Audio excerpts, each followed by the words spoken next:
Good evening everyone. मैं अभिषेक सिंह आईएफपीएच आईएफपीएच की meeting number 99 पे आप सभी का स्वागत करता हूं। आप सभी अवगत होंगे कि आईएफपीएच फोरम एक अंतर्राष्ट्रीय होम्योपैथिक संस्था है जो पिछले कोविड काल से निरंतर दैनिक वेबिनार का आयोजन करता आ रहा है। प्रारंभ में यह आयोजन अंग्रेजी तथा मलयालम भाषा में किया जाता था। तत्पश्चात राष्ट्रीय भाषा हिंदी में भी इसका आयोजन किया जाने लगा। इस प्रकार के कार्यक्रम का मुख्य उद्देश्य होम्योपैथी की विशिष्ट पहचान के तहत सभी लोगों के पास ज्ञान को साझा करना और सभी के बीच सद्भावना को प्रोत्साहित करना है। आइए आज के इस बैठक को प्रारंभ करने से पहले हम 1 मिनट का मौन रखें और ईश्वर से मार्गदर्शन प्राप्त करें। धन्यवाद। मैं आप सभी का पुनः स्वागत करता हूं। आज के इस सत्र के मुख्य अतिथि वक्ता हैं doctor Kalindi Soni ma'am. Ma'am professor है department of anatomy, Ahmedabad homoeopathic medical college and hospital में। मैम वहाँ पिछले 7 वर्षों से काम करती आ रही हैं। मैम प्राइवेट प्रैक्टिस करती हैं और ऑनर है aura skin and homeopathy clinic की। अब मैं मुख्य अतिथि से आग्रह करता हूँ कि कृपया आज के विषय पर अपना व्याख्यान प्रारंभ करें। Over to you ma'am. Thank you, sir. Good evening to all of you. Abhishek, sir, thank you so much. सबको पहले मैं बोलती हूँ कि वेरी थैंक यू कि मुझे यहाँ पे इनवाइट किया और थोड़ा बहुत ऐसा प्रोत्साहन दिया कि चलो मैं थोड़ा होम्योपैथी के बारे में अपना नॉलेज जो भी प्रैक्टिस करते आ रही हूँ तो वो शेयर करूँ। मैं एक्चुअली एनाटॉमी की लेक्चरर हूँ अहमदाबाद होम्योपैथिक मेडिकल कॉलेज में और 7 साल से वहाँ पढ़ा रही हूँ एनाटॉमी। और रिसेंटली थोड़ा थोड़ा टाइम हुआ है, 1 साल हुआ है कि मैं अपनी प्रैक्टिस होम्योपैथी में भी कर रही हूँ। होम्योपैथी प्रैक्टिस पहले करती ही थी, लेकिन अभी जो प्रैक्टिस होम्योपैथी के साथ साथ एस्थेटिक प्रैक्टिस भी कर रही हूँ। तो वो आज थोड़ा बहुत जो भी मैं प्रैक्टिस के हिसाब से सीखी हूँ, मैंने जो भी अपनी होम्योपैथिक मेडिसिन यहाँ पे अपने पेशेंट में दी है और जो अच्छे रिजल्ट मिले, तो मैं ये सब थोड़ा शेयर करना चाहूंगी।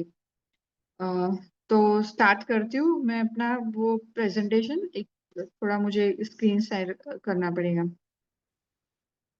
हाँ, सॉरी सॉरी, वो थोड़ा ठीक है मैडम। दिक्कत हो गया, डिले हो गया। अच्छा, तो आज का टॉपिक है कि aesthetic with homeopathy. Aesthetic with homeopathy में ऐसा है कि अपने होम्योपैथी के बारे में तो बहुत कुछ मेडिसिन वगैरह सब कुछ जानते हैं, काफी सारे डॉक्टर्स वगैरह जो मेडिसिन अपना देते हैं और प्रैक्टिस भी करते हैं, तो रिजल्ट भी अच्छा मिलता ही है। लेकिन अभी जो नया नया एस्थेटिक वाला जो अपने बहुत सारी जगह, बहुत सारे शहर में ये खुला है, तो फिर इसमें भी अपना होम्योपैथिक दवाइयाँ बहुत सारी है ऐसी कि जो अपने को हेल्प करती है। तो फर्स्ट जो पहला है कि एस्थेटिक का मतलब क्या है, कि एस्थेटिक ऐसा क्यों जरूरी है कि सी अपने अपने होम्योपैथी में ऐसा ही है ही कि चलो इंटरनल मेडिसिन दे के इंटरनल जो अंदर से जो भी प्रॉब्लम वगैरह है, अपना जो हेड टू फुट जो भी प्रॉब्लम कोई पेशेंट लेके आता है तो वो ट्रीट तो होता ही है। लेकिन अभी का दौर ऐसा है कि यंगस्टर वगैरह है या फिर किसी के घर पे कोई फंक्शन आता है, तो उनको थोड़ा ऐसा भी है कि अपना फेस अच्छा दिखना चाहिए, अपना वो हेयर अच्छा दिखना चाहिए।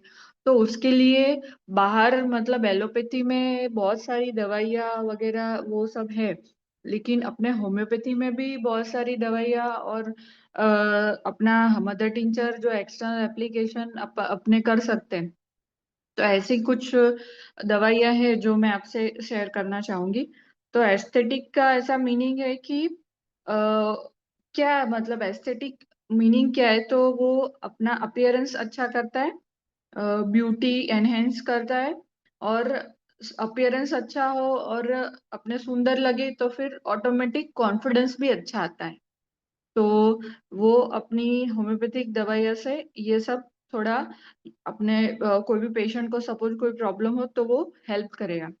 तो इसमें ट्रीटमेंट कौन कौन सी हम कर सकते हैं।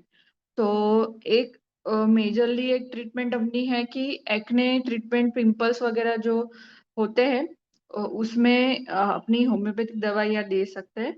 तो एक्ने ट्रीटमेंट और एक्ने स्कार जो होता है, खड्डे हो जाते हैं गाल पे, खड्डे हो जाते हैं या फिर अपने वो फोरहेड पे खड्डे हो जाते हैं, तो उसमें भी अपनी होम्योपैथिक दवाई दे सकते हैं। उसके बाद कोई ट्रीटमेंट है कि हेयर हेयर लॉस जो होता है, हेयर फॉल, बाल बाल झड़ना जो होता है, तो उसमें बहुत सारी डैंड्रफ कॉज बहुत सारे होते हैं कि कौन से कारण अपना हेयर फॉल ज्यादा हो जाता है, कि उसमें वो डैंड्रफ है या फिर एलोपेशिया जो कुछ कुछ जगह में से ही बाल झड़ रहे हैं। तो एक्चुअली में जो प्रॉब्लम क्या है वो पहले फाइंड आउट करना है और उसके बाद अपनी दवाइयाँ वगैरह देनी। तो दूसरा है कि स्किन रिजुविनेशन। तो स्किन रिजुविनेशन में क्या है कि अपना स्किन का मतलब स्किन का टेक्सचर अच्छा करना है, कि जैसे मेलास्मा, किसी पेशेंट को मेलास्मा मतलब कि दाग, ब्राउनिश डिस्कलरेशन जो ज्यादातर गाल पे, नोज पे वगैरह दिखते हैं। तो उसका कारण भी अलग होता है कि मेलास्मा किस चीज से ज्यादा होता है, कि हार्मोनल होता है, हेरिडिटरी वारसागत होता है, कि फिर सन एक्सपोजर। बहुत किसी कोई एक पेशेंट ऐसा है कि उसको सन एक्सपोजर, उसका काम भी ऐसा है कि उसको ज्यादा ये सब बाहर सनलाइट में ज्यादा काम करना है, तो फिर उससे थोड़ी बहुत स्किन की सब सेंसिटिव ज्यादा है स्किन, तो उससे ये प्रॉब्लम हो सकती है। तो फ्रेकल्स हो सकते हैं, फ्रेकल्स जो छोटे छोटे धब्बे हो जाते हैं गाल पे, तो उसको वो फ्रेकल होता है। और मेलास्मा जो प्रॉपर बटरफ्लाई पिगमेंटेशन, जो अपनी काफी होम्योपैथिक दवाइयाँ भी उसमें प्रॉपर मटीरिया मेडिका में लिखा हुआ है कि ऐसे दवाइयाँ हैं जो मेलास्मा में और फ्रेकल्स में हेल्प कर सकती हैं। फिर जो एस्थेटिक ट्रीटमेंट में आता है कि लेजर हेड रिडक्शन। तो लेजर हेड रिडक्शन का इतना मतलब होम्योपैथिक दवाइयाँ नहीं दे सकते उसमें, लेकिन वो प्रोसीजर के बाद अपन कुछ ऐसे कोई प्रॉब्लम ना हो तो उसके ये प्रोसीजर करने के बाद अपने कुछ दवाइयाँ दे सकते हैं। तो मैं वो बाद में आपसे शेयर करती हूँ। फिर आता है मेडिफेशियल। मेडिफेशियल मेडिकल फेशियल जो हाइड्रा फेशियल अभी बोलते हैं, कि हाइड्रा फेशियल में भी अपनी होम्योपैथिक दवाइयाँ, मतलब अपने मदर टिंचर जो लिक्विड फॉर्म में है वो इंक्लूड करके उसमें अपने वो फेशियल कर सकते हैं। तो ऐसा थोड़ा बहुत दवाइयाँ अपनी है, तो जो होम्योपैथिक दवाइयाँ हैं जो स्किन टेक्सचर अच्छा करने में, थोड़ा सुंदर दिखने में, स्किन का टाइटनेस करने में, एक्ने कम करने में हेल्पफुल करती है। और हेयर वगैरह भी अपने हेयर फॉल ज्यादा होते हैं, बाल ज्यादा झड़ते हैं या फिर ग्रोथ अच्छा नहीं है, थीनिंग बहुत ज्यादा है, पतले पतले हैं अपने बाल, तो उसमें हेल्प करता है। तो पहला ये एक अपना है कि सिम्टम कि एक्ने जो होते हैं वो किस चीज से होते हैं। एक्ने का भी ऐसा है कि बहुत सारे ग्रेड वगैरह टाइप्स होते हैं एक्ने के। तो एक्ने जो होते हैं, तो ग्रेड 1, ग्रेड 2, ग्रेड 3, 4 वाले एक्ने होते हैं। ग्रेड 1 में कॉमेडोन्स ज्यादा होते हैं, कि जो अपने व्हाइट हेड अथवा तो उसको ब्लैक हेड जैसे बोलते हैं, तो थोड़े थोड़े ऐसे दिख रहे हैं, तो वो ग्रेड 1 में आते हैं।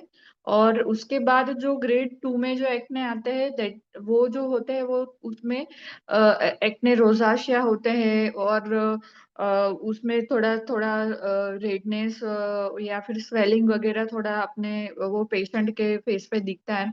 ग्रेड 3 में और 4 में ऐसा है कि पस्टुलर जो पस जैसे, और थोड़े थोड़े पेनफुल भी होते हैं। और 4 में भी नोड्यूलर जो सिस्ट फॉर्म में अंदर अपने स्किन के अंदर के लेयर में भी पहुंच जाते हैं, ऐसे पिंपल्स वगैरह जो होते हैं। तो उसमें अपनी होम्योपैथी दवाई बहुत ही अच्छा काम करती है। जैसे टॉप मोस्ट जो पहली एकदम नंबर 1 दवाई अपने बोले तो, कि बर्बेरिस एक्विफोलियम जो है वो अपनी दवाई बहुत अच्छे से वर्क करती है। मैंने अपने पेशेंट में भी बहुत देखा है कि अपनी जो ऑइंटमेंट आती है बर्बेरिस एक्विफोलियम, उसको अपने ग्रेड 2 या ग्रेड 3 पिंपल्स किसी पेशेंट को होते हैं, तो उनको देते हैं दिन में 2 या 3 बार लगाने में, तो काफी अच्छा रिजल्ट मिलता है। और एक्सटर्नल एप्लीकेशन अपने वो मदर टिंचर के हिसाब से देखना चाहे तो एक्टिव एक्ने जो होते हैं कि रेडनेस स्वेलिंग ज्यादा है उस पेशेंट में अपन बर्बेरिस, फिर थूजा, इचिनेशिया और कैलेंडुला, उसका ये बेसिक मेडिसिन है और बहुत ही प्रॉपर अच्छा रिजल्ट मिलता है। तो ये जो मदर टिंचर है जो वो एक्सटर्नल एप्लीकेशन पेशेंट को दे सकते हैं और डाइल्यूट जो ये मिक्सचर करना होता है और उसमें थोड़ा वाटर ऐड करके उसको दिन में एक बार लगाने का बोलते हैं और नाइट एप्लीकेशन और आफ्टर 15 डेज फॉलो अप देखना पड़ता है। उसके बाद अपन वो डिसाइड कर सकते हैं कि आगे अभी भी एक्सटर्नल एप्लीकेशन की जरूरत है क्या है, वो उसके बाद फॉलो अप में देख सकते हैं। फिर आता है कि एक्नेस का उससे भी जो बड़े बड़े रोजाशिया जो एक्ने रोजाशिया हो जाते हैं, रेडनेस स्वेलिंग नोडुलर पस्टुलर जो एक्ने एक्ने हो जाते हैं, तो उसमें पेशेंट अगर वो एक्ने थोड़ा फोड़ देता है या उसको ऐसा हैबिट है कि हाथ लगाने का हैबिट है वो सब, तो उस हिसाब से उसको स्कार भी खड्डे हो जाते हैं, गाल पे थोड़े खड्डे हो जाते हैं, तो उसमें भी अपनी दवाइयाँ हेल्प करती है। तो वो है कि बर्बेरिस और थूजा का अपना वो मदर टिंचर मिक्सचर करके अगेन वो एक्सटर्नल एप्लीकेशन अपने पेशेंट को दे सकते हैं। उसके नेक्स्ट जो एक दवाई है कि वो थोड़ा रेयर है लेकिन दैट वो अलग अपना मतलब बहुत ही अच्छा रिजल्ट देता है, तो वो है गुगलू करके अपनी एक दवाई है, मदर टिंचर है जो वैसे तो कॉमनली उसको जाना जाता है गूगल, जो गूगल जो होता है कि अपने धूप अगरबत्ती वगैरह में जो गूगल यूज होता है, वो उसका मदर टिंचर अपने एक्ने जो एक्ने वाले पेशेंट होते हैं उसमें यूज होता है। उसमें ये जो गूगल है उसमें एंटीऑक्सीडेंट और एंटी इंफ्लेमेटरी कंटेंट्स ज्यादा अच्छे होते हैं और उसमें फ्लेवोनोइड्स करके भी कंटेंट होता है जो अपनी स्किन टेक्सचर हेल्प करने में मदद हेल्प करता है। और फ्लेवोनोइड्स जो होते हैं वो कॉस्मेटिक कोई भी क्रीम वगैरह या कॉस्मेटिक आप देखना चाहो प्रोडक्ट में उसमें फ्लेवोनोइड्स होता है और वो जो है वो गूगल में भी अ, उसमें भी एक कंटेंट है जो फ्लेवोनोइड्स करके तो वो गूगल अपनी जो मदर टिंचर है उसमें मिल जाता है, तो वो अपनी स्किन और जो रेडनेस स्वेलिंग ज्यादा होते हैं एक्ने में उसमें ये ज्यादा इफेक्ट करता है। और नेक्स्ट आता है कि नेक्स्ट जो दवाई है वो है सीडम एक्रे, वो अलग से एक मेडिसिन है कि उसमें एंटी इंफ्लेमेटरी प्रॉपर्टीज ज्यादा होती है। तो वो अगेन उसमें भी ऐसा है कि एक्ने जो होते हैं उसमें ग्रेड 2 या 3 वाले जो एक्ने होते हैं उसमें स्वेलिंग वगैरह थोड़ा इन्फ्लामेशन रेडनेस होगा, तो उसमें है ही कि थोड़ा इन्फ्लामेशन भी होगा। तो जो सीडम एक्रे करके जो मदर टिंचर आता है तो वो भी ये वाले जो एक्ने होते हैं उसमें हेल्प करता है। उसका एक बहुत ही बढ़िया वाला जो प्रॉपर्टी है कि वो अपना फेस का जो स्किन का ब्लड फ्लो है वो इंक्रीज करता है और अच्छा वो ग्लो देता है। तो अगेन वो बहुत ही हेल्पफुल है। और ये जो अपना मदर टिंचर है वो ऑलवेज डाइल्यूटेड फॉर्म में देना होता है, वैसे क्रूड फॉर्म में ऐसा मतलब डायरेक्ट एप्लीकेशन नहीं, वो वाटर में डाइल्यूट करके ही अच्छा रहता है, वो ऐसे अप्लाई करने को बोलते हैं पेशेंट को हम। उससे नेक्स्ट आता है कि ट्रिटिगम वल्गारिस करके अगेन एक दवाई है जो वीट में से बनती है, वो गेहूं में से बनती है। तो वो भी एक बहुत ही अच्छी है दवाई कि जो अपना एक्ने में जो अपने एक्ने होते हैं पेशेंट को उसमें हेल्प करती है। वो उसकी जो प्रॉपर्टी में आता है कि वो क्या ज्यादा इफेक्ट करता है स्किन में, तो वो होता है कि it promotes regeneration of the tissue. जो स्किन थोड़ा बहुत डैमेज हो चुकी है, थोड़ा डल हो चुका है फेस, ऑफ कोर्स सपोज कोई पेशेंट को पिंपल वगैरह वो सब होता है, तो उसमें है ऐसा है कि स्किन का जो टेक्सचर थोड़ा डल हो चुका है और टिश्यू थोड़े डैमेज हो चुके हैं, तो उसमें अपना वाला ये जो मदर टिंचर है वो ज्यादा इफेक्ट करता है। तो ये मोस्टली ये सब दवाइयाँ है जो पिंपल और एक्ने में जो अपने यूज करते हैं, तो काफी सारा अच्छा रिजल्ट मिलता है।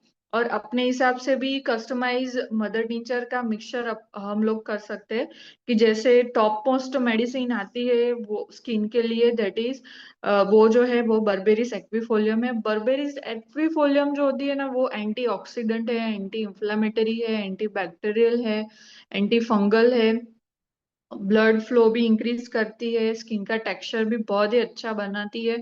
तो बर्बेरीज जो है वो काफी अपनी स्किन की जो ये सब प्रॉब्लम होती है, तो जैसे कि पिंपल्स है, वो मेलाज्मा है, फ्रेकल्स होते हैं, तो उसमें भी अपना बर्बेरीज का मदर टिंचर बहुत ही अच्छा रिजल्ट देता है। हम लोग जो हाइड्रा फेशियल वो मेडिकल फेशियल बोलते हैं, तो उसमें भी सपोज पेशेंट को ऐसा थोड़ा बहुत, बहुत सारे स्टेप होते हैं उसमें, तो एक दो स्टेप में ऐसे मदर टीचर कैलेंडुला, सपोज किसी को ऐसा लगे कि चलो ये पेशेंट को ऐसे कैलेंडुला लगाने की जरूरत है, तो वो थोड़ा लगा के 5 मिनट उसको रखते हैं। बर्बेरिस का भी ऐसा है कि बर्बेरिस भी हम पेशेंट को एक्सटर्नली एप्लीकेशन करके थोड़ी देर के लिए रखते हैं। तो ये है एक्ने का। और नेक्स्ट अपना जो है कि मेलाज्मा और फ्रेकल्स। मेलाज्मा और फ्रेकल्स की जो होम्योपैथिक दवाइयाँ है, मोस्टली कॉमन दवाइयाँ होती है।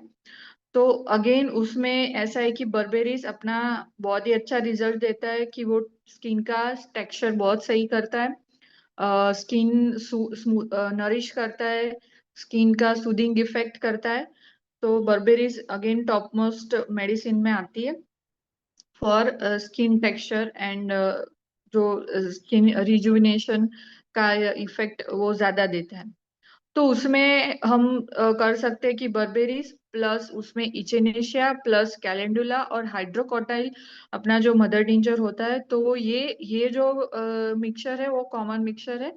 और उसके साथ सपोज किसी को ऐसा है कि ज्यादा कुछ ज्यादा हेल्प चाहिए, या कुछ पेशेंट को ऐसा एक्स्ट्रा अभी बहुत ज्यादा मेलाज्मा हो गया है कि या फिर कोई इंडिकेशन ऐसा आता है, तो नेक्स्ट दूसरी 4-5 दवाइयाँ भी अब हम लोग इंक्लूड कर सकते हैं। इसमें एक है कि ग्रेवियोला ऑफिसिनालिस। जो ग्रेवियोला ऑफिसिनालिस का मदर टिंचर है, वो हम मेलाज्मा वाले पेशेंट को दे सकते हैं। वो भी अपना स्किन का टेक्सचर बहुत सही करने में हेल्प करता है। कॉमनली उसको शावर शॉप करके जाना जाता है, वो मोस्टली यूएस का प्लांट है, वहाँ ज्यादा मिलता है। और उसके अंदर प्रॉपर्टी जो होती है वो एंटीऑक्सीडेंट प्रॉपर्टी होती है। अगेन उसमें भी फ्लेवोनॉइड्स वगैरह जो होता है अपना, वो कॉस्मेटिक का पर्पस में हेल्प करता है, तो वो भी इसमें कंटेंट होता है। और अगेन उसमें एंटी एजिंग प्रॉपर्टी भी होती है, जो काफी सारी मोस्टली हम लोग देखते हैं कि प्री मेनोपोज या फिर आफ्टर प्रेगनेंसी ये मेलास्मा वाला कंडीशन लेडीज में ज्यादा हो जाता है। तो सपोज कोई 50+, 40+ एज वाली फीमेल पेशेंट अपने पास आती है, तो हम लोग ये ग्रेविला ऑफिसिनालिस का मदर टिंचर मिक्स करके उसमें बर्बेरीज या कैलेंडुला वो सब मिक्स करके हम एक्सटर्नल एप्लीकेशन वो पेशेंट को दे सकते हैं। फिर आता है नेक्स्ट मेडिसिन, रूबिया कार्डिफोलिया। वो जो होता है मेडिसिन, वो ब्लड प्योरीफाई होता है। उसमें प्रॉपर्टी ऐसी होती है कि वो अपना अपने ब्लड का प्योरिफिकेशन करता है। अगेन वो ऐसा एंटीऑक्सीडेंट एजेंट भी उसमें बहुत अच्छे होते हैं। ऑल्सो वो ये जो अपना मदर नेचर है वो स्किन का कॉम्प्लेक्शन सही करता है और स्किन क्लियर करता है। ये भी बहुत अच्छा मेडिसिन है कि किसी ऐसे पेशेंट को जरूरत पड़े तो rubia cordifolia medicine, sorry mother tincture अपने एक्सटर्नल एप्लीकेशन में मेलाज्मा वाले पेशेंट में दे सकते हैं। नेक्स्ट अपना जो वो एक दवाई है कि इक्लिप्टा अल्बा, जो कॉमनली जाना जाता है भृंगराज के नाम से, वो हर्बल मेडिसिन है कि वो जाना जाता है बहुत ही। भृंगराज तो बहुत कॉमन दवाई है, वो आयुर्वेद में बहुत सारी जगह यूज होती है। बहुत सारे इसके ऑयल वगैरह भी मिलते हैं कि जो हेयर में भी बहुत इफेक्ट करता है। ये इक्लिप्टा अल्बा अपना जो होम्योपैथिक मदर टिंचर है वो हेयर का टॉनिक तो अच्छा बनाता ही है, लेकिन वो स्किन का भी टेक्सचर सही करता है। उसमें भी एंटीऑक्सीडेंट, एंटी इंफ्लेमेटरी कंटेंट होता है, एंटीसेप्टिक कंटेंट होता है, और वो अपनी स्किन को रिजुविनेट करने में हेल्प करता है। तो सपोज कोई ऐसा पेशेंट हो तो उसमें हम लोग ऐसे मतलब बर्बेरीज, फिर कैलेंडुला, हाइड्रोकोटाइल वो बहुत ही कम मात्रा में दिया जाता है। हाइड्रोकोटाइल जो होता है वो अगेन ऐसा मदर टिंचर है, तो वो डाइल्यूटेड फॉर्म में भी सपोज अपन 10% ले रहे हैं तो उसमें 30% पानी ऐड करके कोई पेशेंट को एक्सटर्नल एप्लीकेशन में दे सकते हैं। तो एक्लिप्टा अल्बा भी बहुत ही सही दवाई है। वो ऐसी नहीं है कि चलो हेयर में ही अच्छा रिजल्ट देती है, लेकिन वो स्किन में भी बहुत अच्छा रिजल्ट देती है। नेक्स्ट जो दवाई है वो स्पाइरुलिना है, जो वो नेचुरल एनर्जी अपने को देता है। इसका जो बहुत ही अच्छा इसके सपोज अपन कंटेंट देखने जाए ना तो वो बहुत ही अच्छे होते हैं कि उसमें प्रोटीन ज्यादा होता है, उसमें विटामिन बी कॉम्प्लेक्स ज्यादा होता है, और उसमें आयरन भी अच्छा होता है। तो वो नेचुरली इसमें ये जो अपना जो दवाई होता है मदर टिंचर होता है उसमें नेचुरली ये सब कंटेंट है। तो अगेन ये सब भी बहुत प्रोटीन वगैरह जो है या आयरन है, बी 12 बी कॉम्प्लेक्स जो भी अपना विटामिन वगैरह और मिनरल्स वगैरह जो होते हैं वो अपनी स्किन के लिए बहुत अच्छे होते हैं। तो ये जो अपना जो मेडिसिन है वो उसमें बहुत ज्यादा हेल्प करता है। फ्रेकल्स जो होते हैं उसमें भी, फ्रेकल्स जो होते हैं वो एकदम से डार्क जो मेलास्मा जैसे नहीं होते, छोटे छोटे स्मॉल स्मॉल धब्बे, डार्क जो स्पॉट होते हैं वो ज्यादातर अपने गाल पे दिखते हैं। तो उसमें भी अपना बर्बेरिस एक्विफोलियम और हेमामिलिस वाला जो मदर टिंचर आता है तो वो एक्सटर्नल एप्लीकेशन में पेशेंट को एडवाइस कर सकते हैं। ये सब जो भी मेलास्मा और फ्रेकल वाले पेशेंट है उसमें भी सपोज हाइड्रा फेशियल अपन करते हैं तो उसमें ऐसा है कि ये कुछ कुछ मदर टिंचर का एप्लीकेशन हम अ, जैसे वो एक्ने वाले पेशेंट, एक्टिव एक्ने किसी पेशेंट को होते तो उसमें फेशियल तो बिल्कुल नहीं किया जा सकता, लेकिन ये जो मेलास्मा और फ्रेकल्स वाले जो पेशेंट होते हैं उसमें अपन फेशियल वगैरह, मेडिकल फेशियल वगैरह करने चाहे तो वो अच्छा रिजल्ट देता है। और उसमें अपना ये जो सब मदर टिंचर होता है वो यूज कर सकते हैं। और नेक्स्ट आता है कि मेडिसिन फॉर हेयर। हेयर के लिए बहुत सारे होम्योपैथिक डॉक्टर जानते हैं कि हेयर के लिए बहुत ही इम्पोर्टेंट बहुत सारी दवाइयां हैं जो हेल्प करती है। कॉमनली सपोज होम्योपैथिक दवाइयां देखने जाए तो लाइकोपोडियम है, नेट्रम्यूर है, फास्फोरस है, विस्बार्डन है, और ये काफी सारी ऐसी दवाइयां है जो उसका अलग अलग इंडिकेशन अपने मटीरिया मेडिका में बहुत अच्छे से दिया हुआ है, और ये कॉमनली पेशेंट को दी जा सकती है।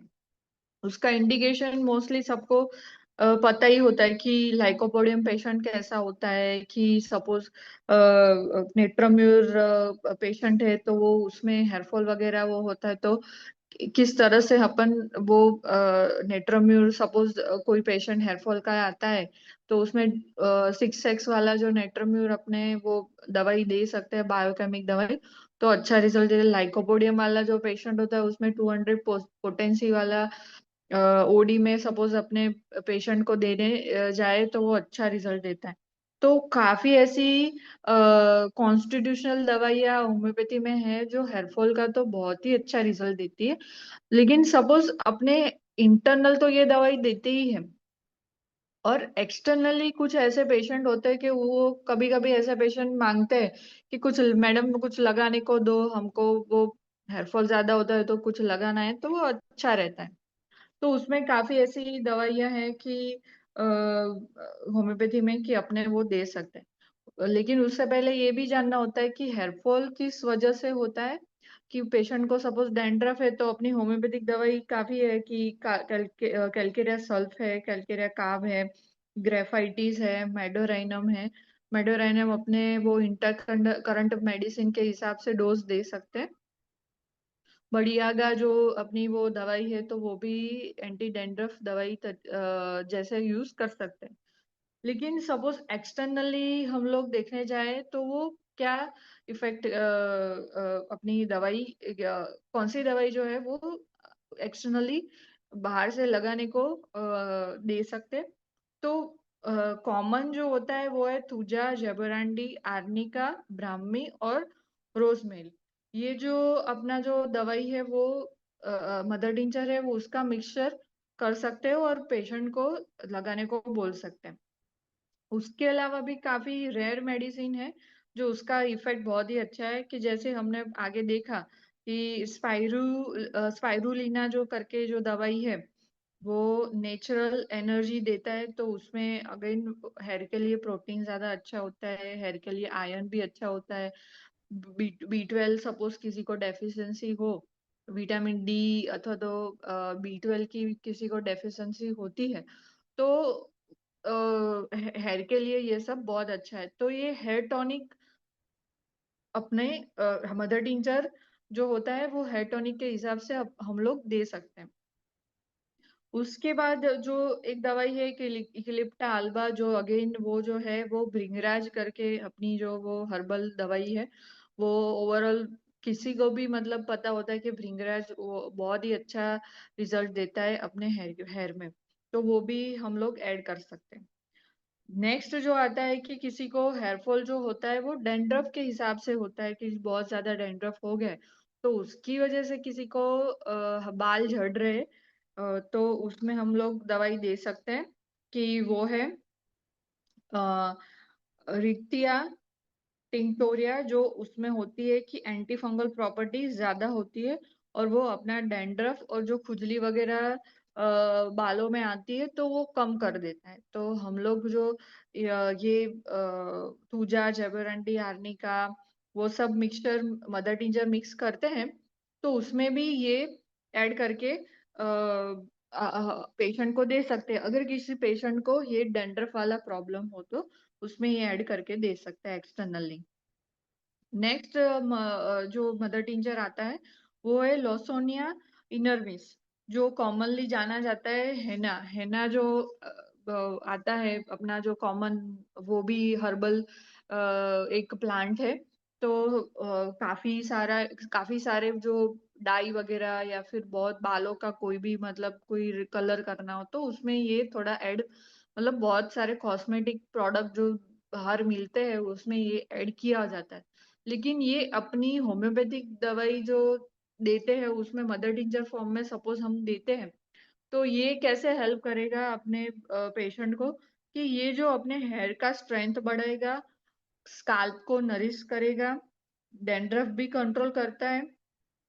तो ये सब स्काल्प हेल्दी होगा तो ऑटोमेटिक वो जो हेयर फॉल वगैरह जो होता है वो थोड़ा कम हो जाएगा।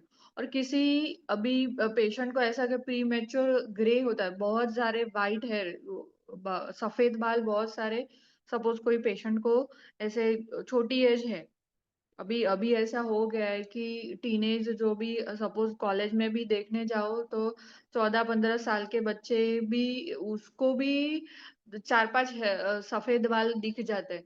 तो ऐसा कोई पेशेंट हो उसको बाल झड़ते हो या फिर उसको ऐसा है कि मुझे ज्यादा ऐसे 18-20 की उम्र में भी ज्यादा इतने सफेद बाल हो गए, तो ये थोड़ा कंट्रोल करने में ये दवाई अपना हेल्प करती है। वो है लॉसोनिया इनरमिस। तो अपने एक मिक्सचर करके जो पूजा, रघुरांडी, आर्निका, रोजमेरी और उसमें थोड़ा इसका भी परसेंटेज वाइज डाल के एक्सटर्नल एप्लीकेशन वो पेशेंट को दे सकते हैं। और होम्योपैथिक दवाई भी दे सकते हैं, इंटरनली भी कॉन्स्टिट्यूशनल दवाइयाँ केस टेकिंग के हिसाब से सपोज किसी पेशेंट को जा रही है तो वो भी दे सकते हैं।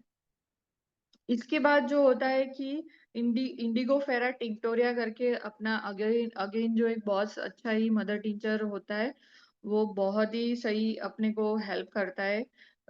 वो जो उसका जो प्रॉपर्टी है कि वो कैसे हेल्प करेगा, तो वो हेयर फॉलिकल को स्टिम्युलेट करता है।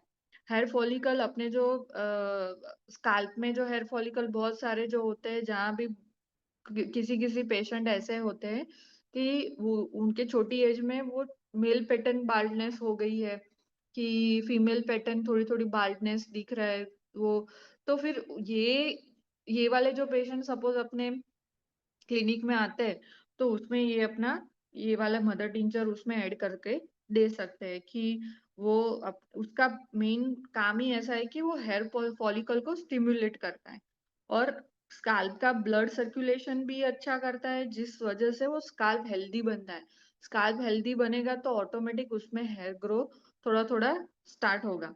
और वो डेंड्रफ भी, सपोज किसी पेशेंट को ऐसा है कि डेंड्रफ है, स्काल्प बहुत ही ऑयली रहता है, एक दो दिन में उसको हेयर वॉश करना ही पड़ता है, तो ऐसा जो पेशेंट होता है उसमें ये इंडिगो फेरा टिंक्टोरिया करके जो अपना जो मदर टिंचर होता है उसको एडवाइस कर सकते हैं। तो ये काफी सारे ये जो मदर टिंचर वगैरह एक्सटर्नल एप्लीकेशन जो इंटरनली तो सभी सब लोग दवाई देते हैं वो, और बहुत सारी इंडिकेशन इंटरनली दवाइयाँ का तो होता ही है, लेकिन काफी सारी ये सब मैंने अपनी प्रैक्टिस में देखा है थोड़ा थोड़ा कि अच्छा रिजल्ट इसमें मिलता है। तो ये सब जब दवाइयाँ जो होती है वो यूज करके हम लोग ये पेशेंट को जो बाल झड़ते हैं या फिर ये स्किन का जो प्रॉब्लम होता है, किसी किसी को जो पिंपल वगैरह होता है, तो उसमें दे सकते हैं। जो एक्ने मैंने बताया कि एक्ने में नेक्स्ट जो अपनी होम्योपैथिक दवाई कॉमनली जो यूज होती है, तो उसमें कॉमन मेडिसिन में हम लोग वो भी दवाइयाँ दे सकते हैं कि हिपासल्फ है, सल्फर है, पल्सेटिला है, नेट्रम्यूर है, काली ब्रोम है, रेडियम ब्रोम, सिलिशिया, ये काफी सारी अपनी कॉमन कॉमन दवाइयाँ हैं। उसका इंडिकेशन अलग अलग होता है। तो ये इंटरनली सपोज किसी पेशेंट को जरूरत है कि वो होम्योपैथिक दवाइयाँ लेते हैं उसको उनको, तो फिर ये हम इंटरनली भी ये दवाइयाँ पोटेंसी के हिसाब से हम दे सकते हैं। और सपोज किसी पेशेंट ऐसे मेलाज्मा और फ्रैकल्स वाले पेशेंट आते हैं, तो उसमें भी केस टेकिंग करके जो कॉमन कॉमन दवाइयाँ जो होती है जैसे कि सेपिया वगैरह होती है, पल्सेटिला है, कैडमियम सल्फ है, थूजा है, लेकेसिस, सोराइनम, ये जो सब दवाइयाँ होती है तो वो मेलाज्मा और फ्रैकल्स वाले पेशेंट को इंडिकेट करती है। तो ये कॉमन कॉमन जो दवाइयाँ हैं वो भी हम लोग इंटरनली पेशेंट को दे सकते हैं। तो ये एस्थेटिक पर्पस में एस्थेटिक ट्रीटमेंट में कि सपोज ये सारी ट्रीटमेंट वगैरह जो हम लोग यहाँ पे करते हैं तो उसमें ये सब यूज करते हैं। नेक्स्ट जो है कि लेजर हेड रिडक्शन है, कि लेजर का मशीन आता है तो उसमें परमानेंट रिडक्शन हो जाता है, रिमूवल टोटली हेयर का नहीं होता, लेकिन काफी सारा 90% जितना बॉडी में हेयर कम हो जाता है।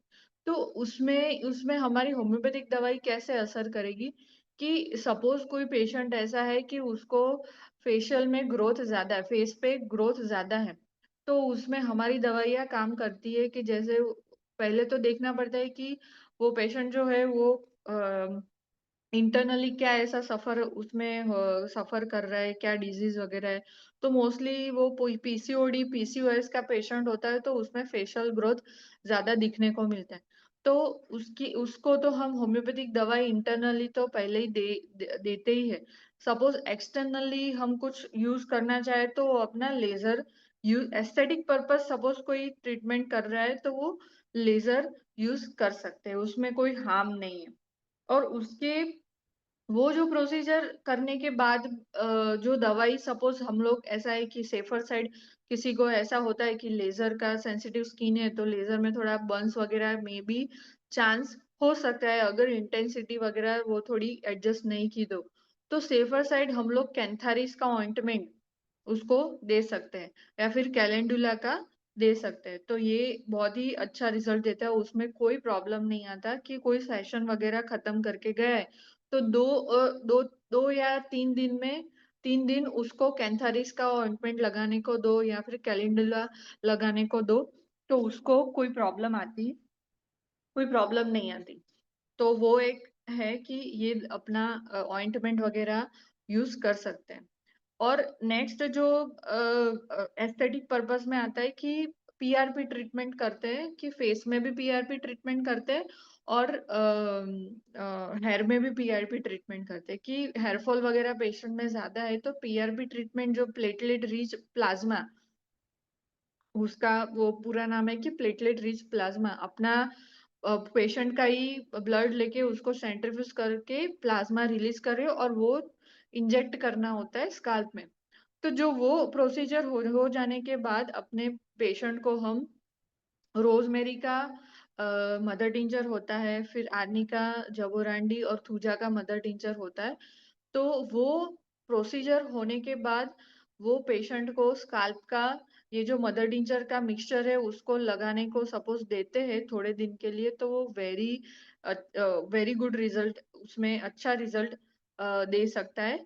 कि सपोज कोई पेशेंट 25 दिन के बाद फॉलोअप में आता है या फिर महीने के बाद फॉलोअप में आता है, तो उसको हेयर फॉल का ये जो इश्यू होता है तो उसमें पीआरपी ट्रीटमेंट कंटिन्यू वो कर रहे हैं।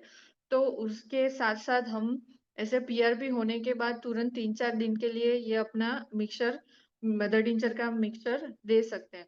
और वो भी ऐसा है कि ये जो मदर टिंचर का मिक्सचर दिया, उसके साथ जो इंडिकेशन, उसके इंटरनली कुछ ऐसे हेयर फॉल के प्रॉब्लम होते हैं कि कोई रिपोर्ट करने के बाद पता चला कि विटामिन की डेफिशिएंसी हो रही है, आयरन कम आ रहा है, विटामिन डी की कमी आ रही है, हीमोग्लोबिन कम है। कोई ऐसे पेशेंट है कि बहुत मतलब मलेरिया डेंगू वगैरह 2-3 महीने के पहले हुआ है, तो उसको हेयरफॉल वगैरह अभी स्टार्ट हो गया है, तो होम्योपैथिक दवाई दे सकते हैं और उसके साथ साथ हम लोग ये एक्सटर्नल अपना जो मदर टिंचर है वो भी दे सकते हैं।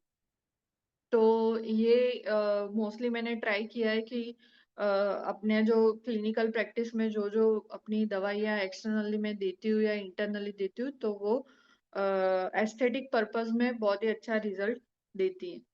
तो ये सेशन है ऐसा है कि सपोज किसी को ऐसा क्वेश्चन वगैरह ये कुछ कुछ है तो आप बोल सकते हो। मैंने अपने जो भी नॉलेज है वो मतलब दे दिया है। ऐसा है कि काफी सारा अच्छा रिजल्ट मिला है मेरे को, तो फिर कॉमनली कॉमनली जो भी ये मदर टिंचर या मेडिसिन होम्योपैथिक दी है तो वो अच्छा रिजल्ट देती है। Thank you.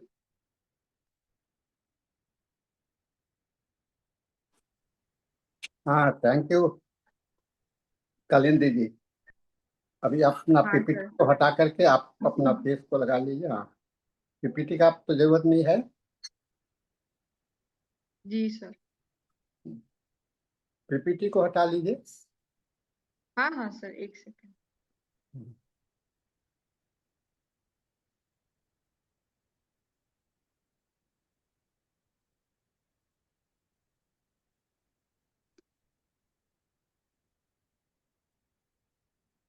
हाँ, तो मैंने जी। देख रहा था आपके प्रेजेंटेशन को, आपने कॉस्मेटिक्स पर ही खाली जिक्र किया है। ये तो अपने लोकल थेरेपी पर ज्यादा, एक्सटर्नल इंडिकेशंस पर ज्यादा ध्यान दिया है ना? जी सर, जो प्रैक्टिस अपने एक्सटर्नली इंटरनली तो काफी सारे डॉक्टर मतलब देते ही है। इंटरनली मैं भी दवाइयाँ देती हूँ, लेकिन एक्सटर्नल एप्लीकेशन भी कैसे हेल्प करता है तो वो ऐसा वेटेज इसमें ज्यादा है कि एस्थेटिक पर्पस में हम लोग कौन सी दवाइयाँ यूज कर सकते हैं और कैसा रिजल्ट मिल सकता है। अच्छा रिजल्ट इसमें ये दवाइयाँ में अच्छा रिजल्ट मिलता है, इसलिए। लेकिन होम्योपैथी में हम लोग जो ये मानते हैं, एक्सटर्नल एप्लीकेशन से ज्यादा इंटरनल मेडिसिन का ज्यादा रोल होता है। क्योंकि हम्म। बाहर से जो भी आप लगाते हैं दवाई, तो वो क्या हम्म करता है कि वो सप्रेशन का इंटरनली सप्रेशन होता है। हम्म। तो इस पे आप क्या कह सकते हैं?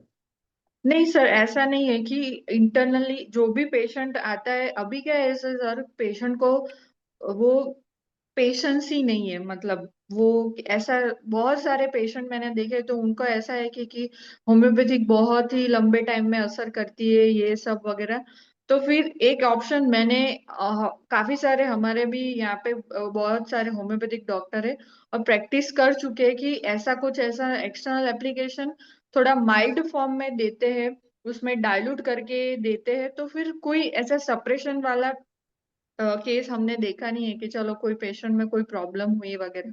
हाँ, इंडिकेशन ऐसा प्रॉपर होना चाहिए कि माइल्ड फॉर्म में हो तो वो ज्यादा अच्छा है। इंटरनली तो दवाई देनी ही है, लेकिन एक्सटर्नल जो पेशेंट इम्पेशेंस पेशेंट होते हैं ना कि उनको ऐसा मतलब जल्दी जल्दी रिजल्ट चाहिए, और जो फेस वगैरह और हेयर वगैरह में जो पेशेंट होते हैं ना तो उनको तो ऐसा ही होता है कि नहीं, मुझे 2-3 महीने तो 2-3 महीने में अपना फेस अच्छा चाहिए, 2-3 महीने में मेरे बाल जो झड़ रहे हैं वो कम होने चाहिए। तो ऐसे ऐसे जो पेशेंट होते हैं ना तो इंटरनल दवाई लेते हैं, लेकिन उनको एक्सटर्नली भी देते हैं ना तो उनको एक सेटिस्फेक्शन मिलता है। तो वो मान के हम लोग ये एस्थेटिक प्रैक्टिस में अपना जो मदर टिंचर वगैरह जो है वो यूज करते हैं। इवन सर वो जो सफेद दाग जो होता है हो जाते हैं, ल्यूकोडर्मा वाले पेशेंट भी होते हैं, तो उसमें भी ऐसा है कि अपनी होम्योपैथिक दवाई इंटरनली तो कॉन्स्टिट्यूशनल दवाइयाँ देते ही है, लेकिन कुछ मदर टिंचर फॉर्म में वैसेलिन पेट्रोलियम जेली जो होती है उसमें थोड़ा ड्रॉप डाल के उनको एक्सटर्नली अप्लाई करने का बोलते हैं, तो वो सप्रेशन भी नहीं होता है, बट बाकी उनको रिजल्ट अच्छा मिलता है। ऐसा है। एक चैट बॉक्स में क्वेश्चन है, आप देख लीजिए। हाँ sir. herpes positive rubric treatment explain.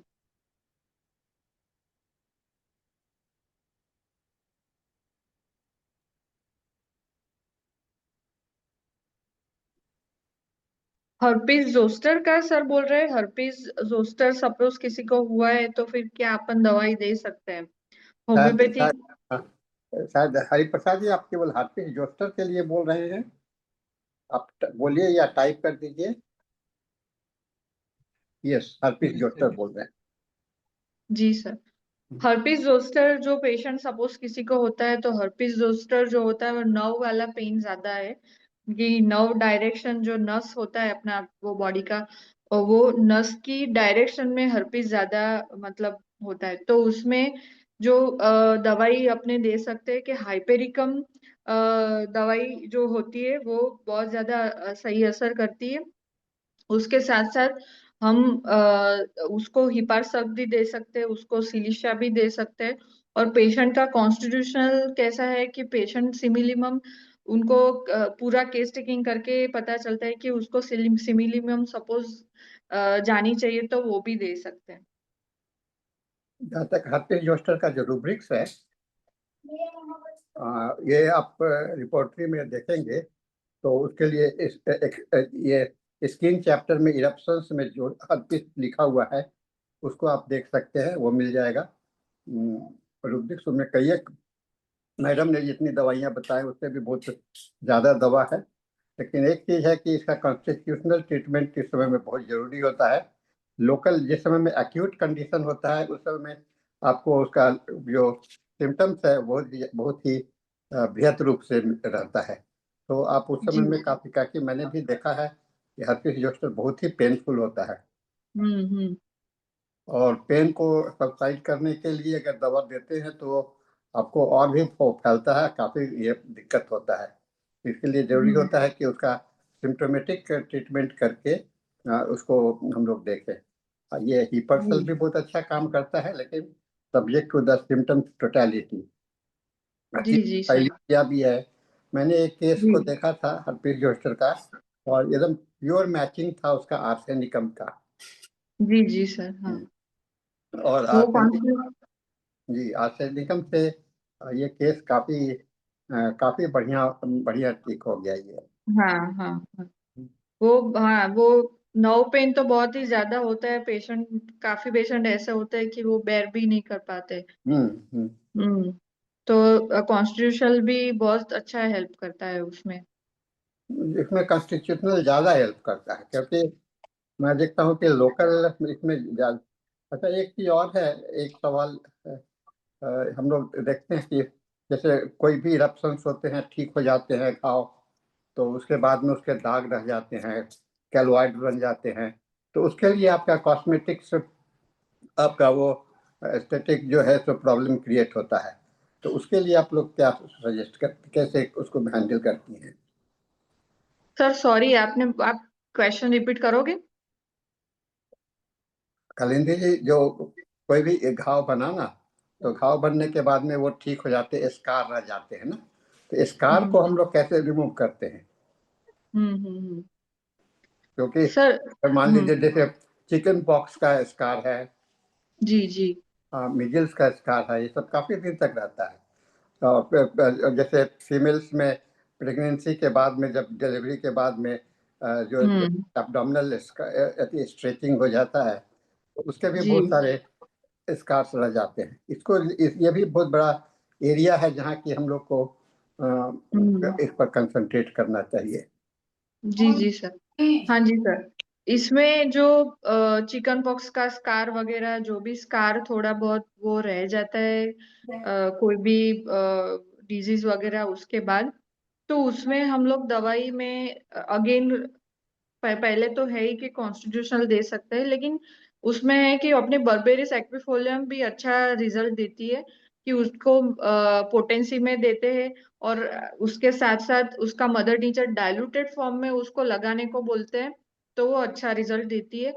और दूसरी जो दवाई है कि सिलिशिया, वो भी सिलिशा अपनी जो 6x पोटेंसी में भी हम लोग दे सकते हैं उसको, तो वो थोड़ा बहुत वो स्कार्ड जो हो जाता है या फिर वो धब्बे हो जाते हैं, तो उसमें थोड़ा हेल्प करती है। या फिर नोजोड भी दे सकते हैं उनको, कि किसी किसी को थोड़ा बहुत अभी दाग वगैरह जो दिख रहा है, कि वो तो उसमें आता है कि उनको उस उसके नेचर के हिसाब से मायास्मेटिक डोज भी दे सकते हैं, कि सोराइनम मेडोराइनम है, कि उनको सिफिलिनम देना चाहे तो इंटरकरंट डोज उनको दे सकते हैं। ये तो है।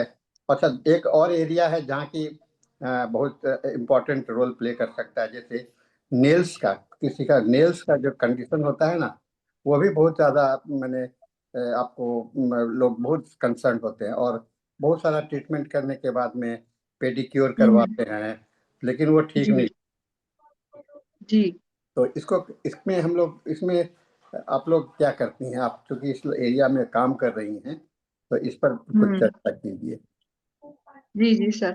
नेल्स पेडिक्योर वगैरह का जो जो। रोल है, पेडिक्योर का रोल है उसका, एक जैसे है कि नेल्स जो है सो इनवर्ड ग्रो होता है, या कभी कभी हम्म ब्रिटल हो जाता है।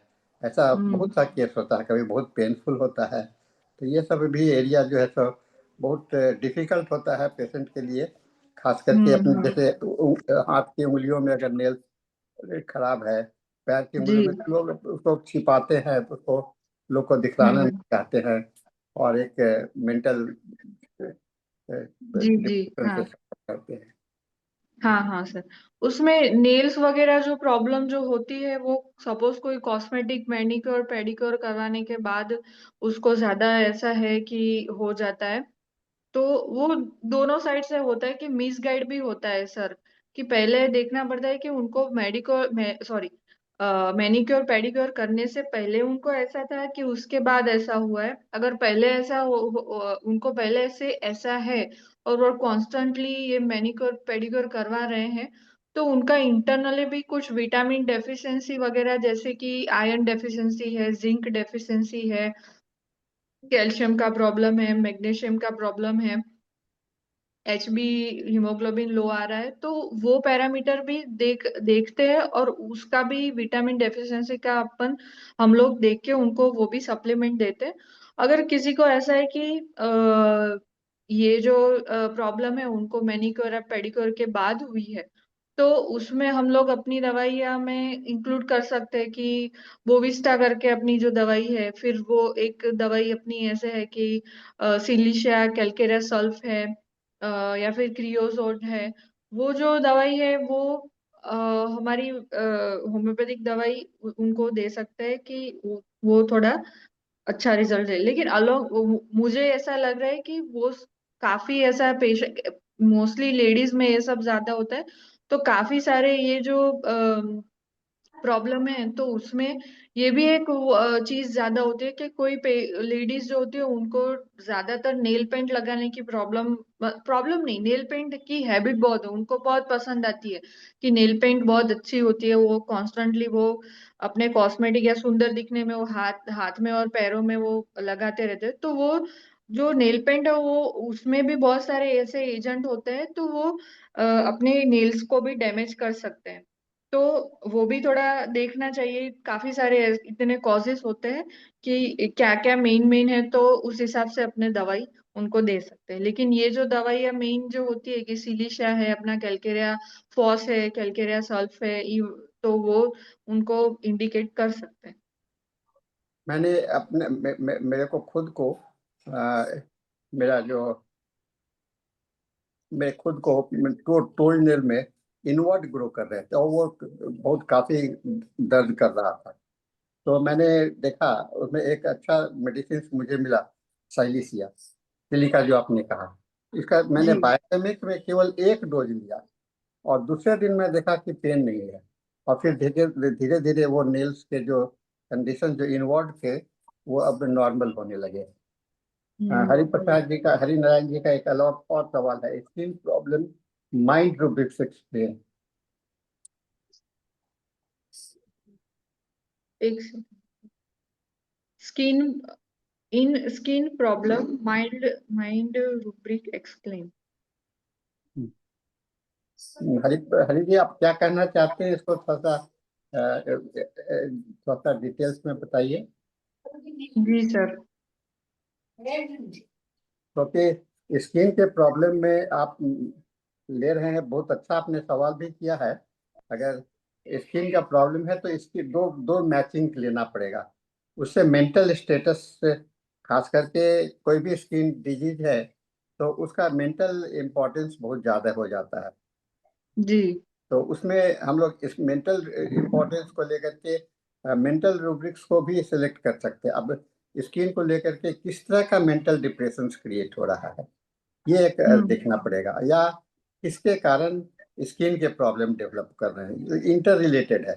क्योंकि जी स्किन जो जी होता है सर बिल्कुल। हमेशा, स्किन जो होता है तो हमेशा एक्सटर्नल क्या कहते हैं, मैनिफेस्टेशंस ऑफ द इंटरनल सारे चीज का, तो आपका ये एक विंडो है, लाइफ का विंडो है।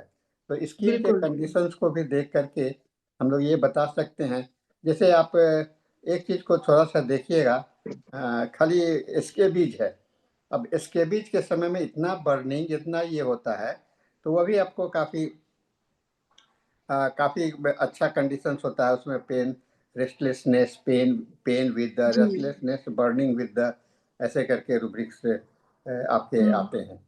फिर एक डिप्रेशन क्रिएट होता है कि ये खास करके आपको सोरियासिस के केस में आप देखिएगा, बिना आपका कॉन्स्टिट्यूशनल ट्रीटमेंट किए हुए, और उसमें खास करके मेंटल रिग्रेशंस उसमें बहुत ज़्यादा जरूरी होता है। मेंटल रिग्रेशंस अगर आप नहीं करते हैं तो सोरियासिस का ट्रीटमेंट करना बहुत ही कठिन हो जाता है।